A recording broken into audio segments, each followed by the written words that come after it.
The Department of Correctional Services is mandated by law to manage and maintain a system of parole that is applicable to sentenced offenders. The progressive parole system that is in place today in South Africa is based on international best practices. It allows for independent decision-making by correctional supervision and parole boards. Parole is the early release of an offender from incarceration and placement within the community he or she came from.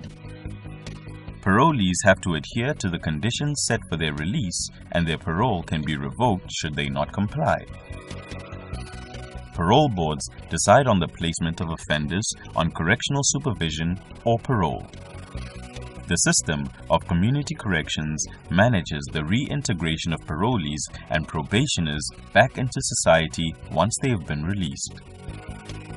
Officials in community corrections also monitor parolees to ascertain whether they comply with their parole conditions. Parole boards are made up of employees of the Department of Correctional Services and members of the community.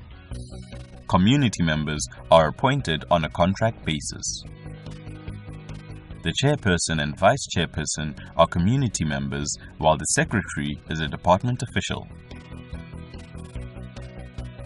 Parole board members prepare for hearings by analyzing a profile report and the case file of the offender, which they receive in advance from the department. They consider the department's processes and policies as well as the legal implications of their decisions. At a parole hearing, members evaluate the offender's profile report and formulate an opinion on whether the offender can be placed on parole or not. During the hearings, members may also listen to inputs from offenders and victims.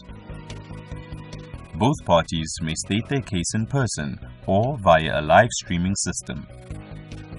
After listening to all the evidence, parole board members discuss the overall situation and make a decision regarding parole.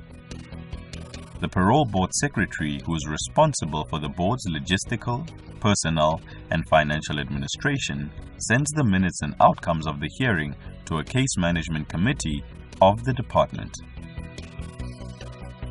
Parole board members may also be requested to compile case records or reports for courts and other legal proceedings.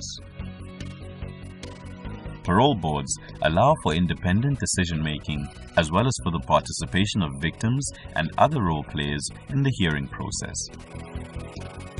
The job of parole board member requires an understanding of the correctional process as well as critical and logical thinking to be able to reach conclusions. It also requires high levels of integrity and an empathetic interest in people in order to make responsible decisions which impact very directly on people's lives.